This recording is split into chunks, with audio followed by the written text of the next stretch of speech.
Okay, we'll delve straight into the news headlines this morning. Quite a number of stories. It's been a busy, start to the week. It's been quite an interesting week, let me say. Never ending. Never ending. I feel like for the start of this year, really, it's always been back to back. So yeah, it's been quite interesting. Not a bank, but the National Investigations Bureau in Team Fojo, government.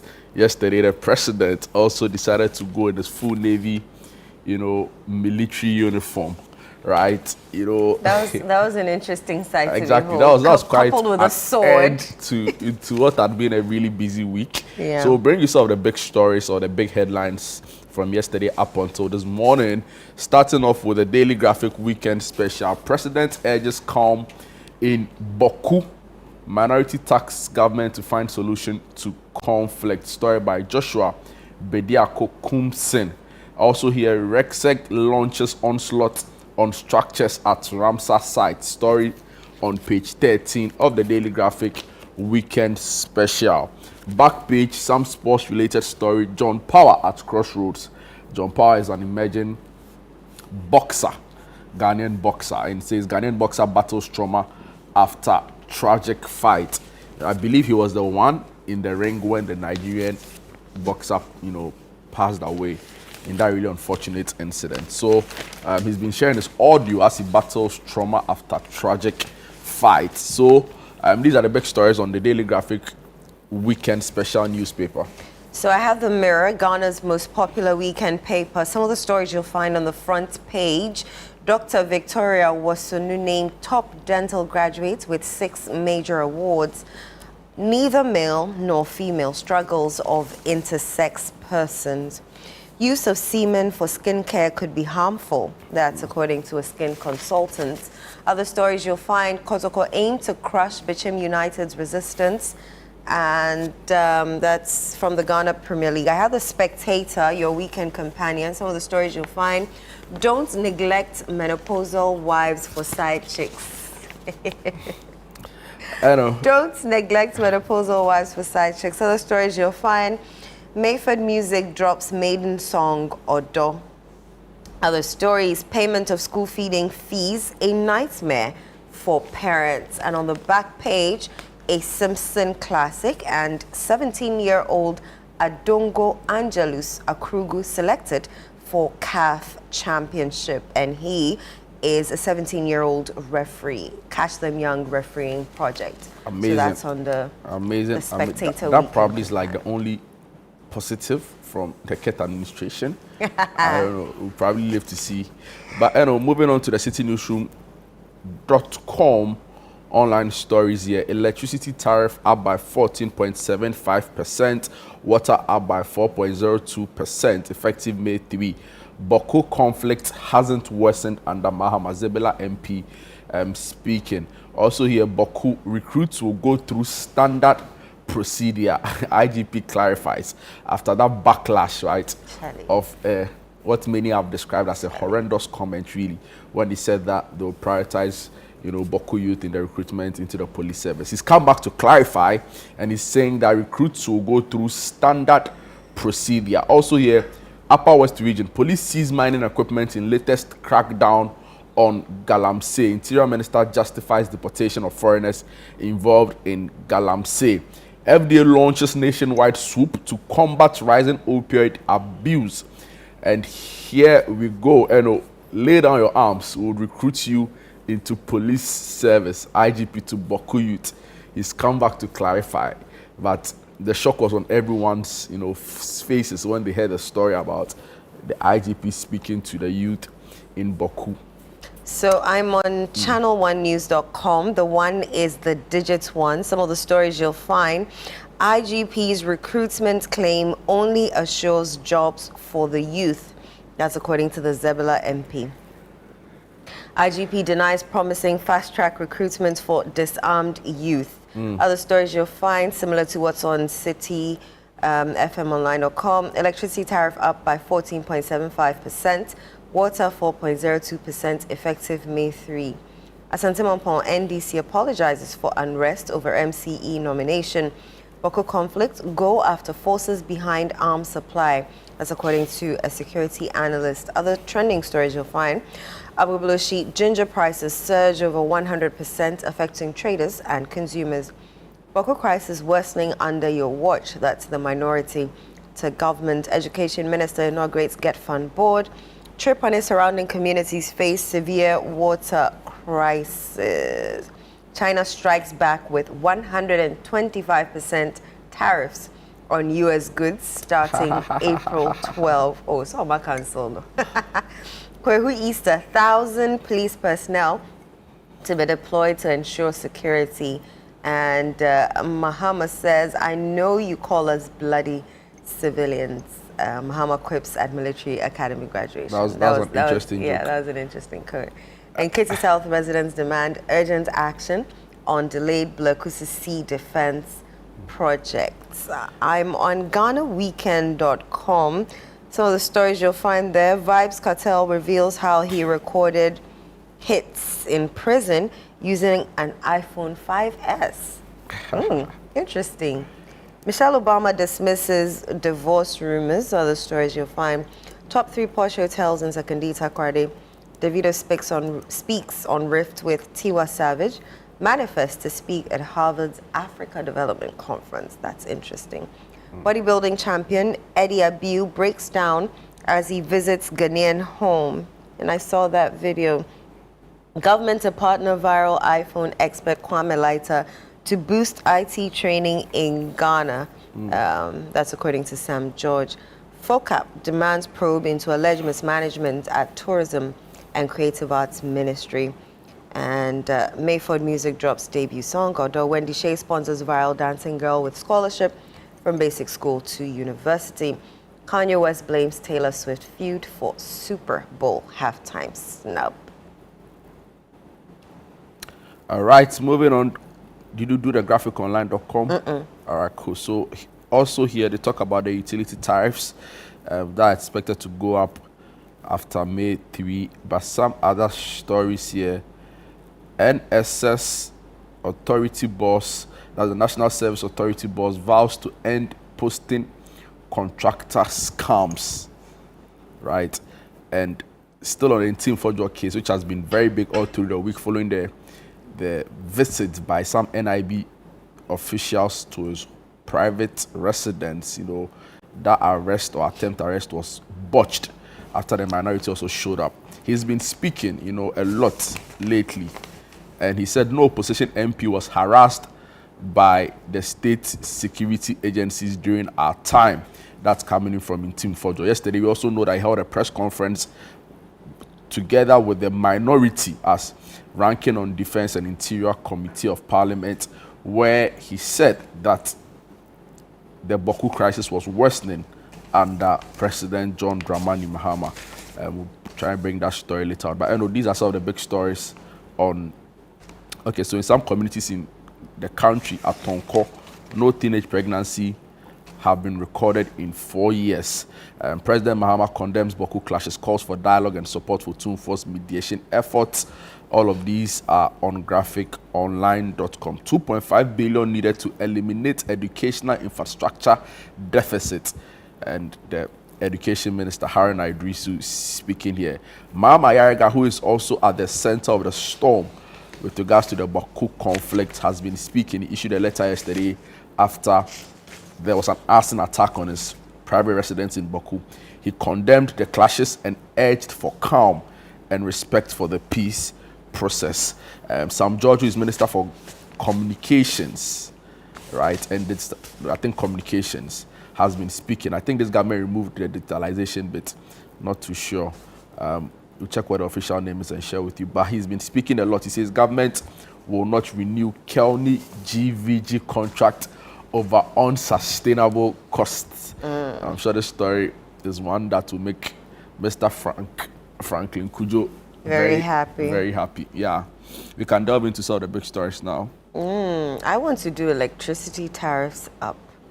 If you go on ChannelOneNews.com, electricity tariff up by 14.75%, water 4.02% effective May 3. Yebewu. A bit of that story reads, the Public Utilities Regulatory Commission has concluded its quarterly review process for electricity and water tariffs for the first and second quarters of 2025. Following this review, PURC announced an upward adjustment of 14.75% for electricity tariffs and 14.02% for water tariffs effective May 3, 2025. The Commission explains that the adjustments were influenced by several key factors, including the cedi-to-dollar exchange rate, inflation, the hydrothermal electricity generation mix, and the cost of natural gas, weighted average cost of gas. In addition, 50% of an outstanding revenue of 976 million Ghana cedis carried over from 2024 was incorporated into the adjustments, with the remainder to be recouped in subsequent quarters. PURC highlighted the challenges of under-recovery faced by utility companies, which threaten their ability to maintain consistent supply of electricity and water. The adjustments aim to balance the financial sustainability of utility providers while minimizing the burden on consumers, especially amidst ongoing economic difficulties in Ghana. Despite the increases, the Commission emphasized its careful approach in managing tariff adjustments, avoiding full recovery of outstanding debts to lessen the impact on consumers. This balancing act, according to PURC, is vital to keep utility providers operational and ensure uninterrupted services. And the statement that was released is included in the post. I don't even know why they're not trying to recoup their debts. Who owes them more than government institutions? Exactly. Tell me, who owes them more than government institutions? And then we have to go through an increase in tariffs. If only it amounted to an increase in salaries. From a letter mensa. Daily Graphic Weekend Special, big story here. President urges calm in Bawku. Minority tax government to find solution to conflict. President John Dramani Mahama has given assurance that the peace mediation process being led by the Asante Hene Otumfuo Setty II will resume next week as part of intensified effort to restore calm in the Bawku area. We have triggered the Otumfuo mediation process, which saw all stakeholders participate in discussions in Kumasi on a roadmap towards peace. It goes on to say, I've been assured by the Asante Hene that the process will commence next week when he returns from his brief visit abroad, he stated. Only 2 days ago, an incident in the marketplace triggered an unfortunate loss of lives and criminal vandalism of property. I wish to emphasize that nobody gains from the situation of conflict and insecurity, the president said. He therefore called on all parties involved in the long-standing dispute to embrace the peace and support ongoing reconciliation efforts. We need the cooperation of all to restore peace in Bawku and its environs, and I treat all sides to embrace peace as we dialogue to resolve this age-old dispute, President Mahama urged. He was speaking at the graduation ceremony at the Ghana Military Academy yesterday, and was clad or fully clothed in the Navy, yeah. The Navy ceremonial uniform. So it looks nice. We've seen him in the camouflage. We've seen him in their ceremonial military attire, and now we've seen him in this. Oh, really? When did he wear the camouflage? He wore the camouflage in his first term. Ah, okay. As president. Okay. So yeah. That was our president, John Dramani Mahama. Any more stories for us? If not, I could delve into an interior ministry story. You know, they've been under a lot of pressure, really, following their policy on deportation of foreigners. So then, on the Galamsey matter. On Galamsey, and I don't understand why people are so. Is the word peeve? No, that's not the word I'm looking for. I don't know why people are so concerned about it. What else do they want them to do? They should be jailed. Them? They should prosecute them. Do you have space in your prisons? The point is that it runs in the face of justice, right? And it's even unconstitutional because the laws clearly spell out what to do. If you look at the Mining and Minerals Act, right, I think it was amended to Act 997, where it states clearly that persons found in Galamsey who are foreign nationals should be tried in a court of competent jurisdiction if they are found to have, committed acts that go against what the law says, then they should be jailed. Now, the point is, why will you jail locals involved in it and decide to deport the foreigners? And a lot of the time, we don't even know if they're actually deported, right? Because there's this whole secrecy with which government goes around. Of course, not everything can be made public. But the other point really is that for a lot of people who followed Galamsey, they see the inconsistencies in government's communication around this, right? So when they were in opposition, we heard the Okujeto Ablakwa, he was loud on the Point of View show, or that will fix it in 2 weeks. On the Aisha issues, like, see, jail her, why are you deporting her? At that time, the senior government minister, Osafo Mafat, said that there was no value to Ghana in keeping Aisha Wan, who was known as the Galamsey Queen, in the country. And all of them, really, from the government communication minister, Okujeto Ablakwa, quite a number of the NDC communicators were very otukuno, Peter Otukuno Obama. There's a video of him also circulating. They were quite clear that, see, government needed to jail foreigners involved in it. So why the sudden shift in policy? What do they know now that they didn't know then? For which reason has changed their position on the matter. But Muntaka Mubarak, who is Interior Minister, a Member of Parliament for Asawase in the Ashanti region, is one of these sponsors or supporters of this new policy position on the deportation of foreigners involved in Galamsey. There's a brief story by Doris Lonta, who is an Ashanti regional correspondent, and the story reads, the Minister for Interior and Member of Parliament for Asawase, Muntaka Mubarak, has defended the government's ongoing deportation of foreign nationals involved in illegal mining, commonly referred to as Galamsey, describing it as unlawful and a necessary intervention describing it rather as a lawful and a necessary intervention to curb the escalating menace. Story on citynewsroom.com.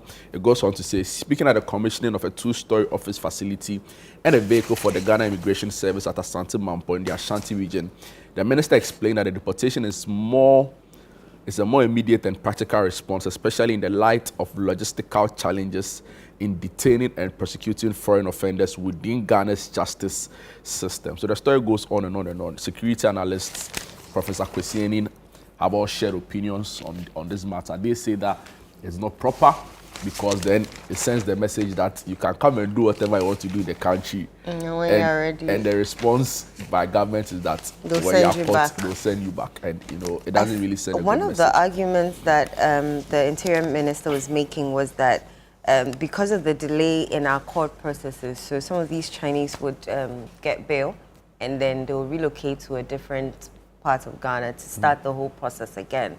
And in my mind, like when he was saying it, I'm like, I thought we had biometrics. What's happening to the biometrics? Biometrics make life so simple. Like all you need is either you scan the eye or the thumb or your fingers, just so that we know that you're the same person who has moved to a different location. And then maybe for Galamsey, there should be a fast-track court. Exactly. So that, I was going to say that. Yeah. So that if anything at all, because it's a Galamsey issue, that's the particular court that you go to, so that processes go quickly and we don't find ourselves saying that the person took bail and is no longer available to come to court to be prosecuted. Yeah, I mean, you hit the nail right on its head. And the point is that some of these things, it involves doing the hard work of getting through to the matter, right? But a lot of the time with government, what you see is that they want the easy way out, so they're able to score the next political point, right? But it's a laborious process, right? And like you rightly say, set up the courts. If the normal courts are overwhelmed, set up these new courts that will be specifically dealing with these issues. And I'm sure that public opinion really is against, or seem to be against, this wholesale deportation of persons involved. It doesn't really send quite a signal, right? So they are quite, if you listen to government, it looks like they are firm in their mind as to why they need to go ahead with this policy. But we'll see as a lot more CSOs are speaking on it. The minority, I've not really heard them on this particular matter, but I'm sure in the coming days, we should expect a comment or two from them on the deportation of foreign nationals involved in Galamsey. But it flies in the face of the current law. There was a full editorial on it by Bernard on the Point of View. So if you're wondering what this is all about, you could go on to ChannelOne TV's YouTube channel, The Point of View Show with Bernard. He discussed this extensively. So we'll see how this plays out. I'm trying to figure out if we should do more hard news or soft news, because this... It's been a very hard news week. That's what really has been, from national security, and for me, it was shocking their appearance when they went to the member of parliament's house, right? And I'm asking... All covered up. I mean, maybe some of them were wearing shorts. Well... so for me, I'm like, is this standard procedure? I get the point that a lot of them, or sometimes for what they do, they are plain clothes and all of that. But some of them that we saw, when we said the minority, he was going to address a presser yesterday. I actually thought that he was coming to tell us something. Oh no, I knew he was going to definitely talk about Bawku. Oh, you did? Yeah, this matter has gone way too deep for him to comment on. We had already written our slag down. He was definitely going to, the IGP's comments didn't help matters, right? Right. So when the IGP went there and said that they were going to prioritize Bawku youth in the recruitment into the police service, a lot of people post his comment opined that the IGP misspoke.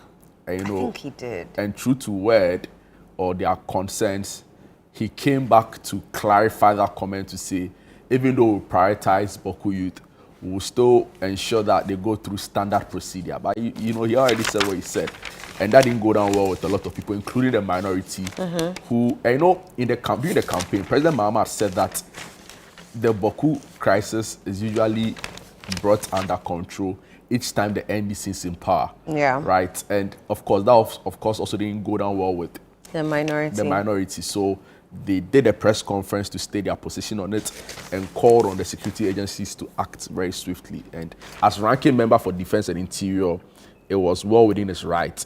The former deputy defense minister was right next to him, so you could clearly tell that they had this in mind, and it was planned to just, communicate their position on the matter. Yeah. We're about to end, right? 28. Okay, so let's do something soft. This one says, in The Spectator, don't neglect menopausal wives for side chicks. So all the men, listen. Elderly men must not abandon their perimenopausal or menopausal wives for younger women. Dr. Francis Wuoba, a gynecologist, has advised. Rather, such men should support their partners through the physical and emotional challenges that come with the transition.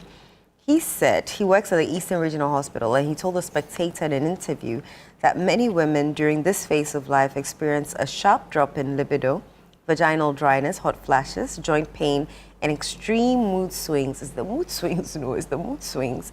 These symptoms often result in a sudden shift from an active sexual life to one filled with discomfort and emotional distress. He noted that this change could create a strain in marriages, especially when male partners continue to have a stable or heightened sexual drive. Many men who don't understand what their wives are going through tend to seek satisfaction outside the marriage rather than offering support and empathy. And it goes on and on and on. Alrighty. I think he needs to public education so that everybody understands that. And I should probably just say this. You have a lot of interest in this as well. Yesterday I went on a tour of the Greater Caribbean Hospital with the minister, and I've still not been able to pull words together around. I watched your report. Around the state of shock. And I was like, is it that the place is dilapidated or some of the equipment? Because if not for yesterday, I didn't know that some of the equipment had not been working for 2 years? Yeah, so for instance, they have a whole place where they've done the setup. Right. In fact, some of the machines have been procured and brought in.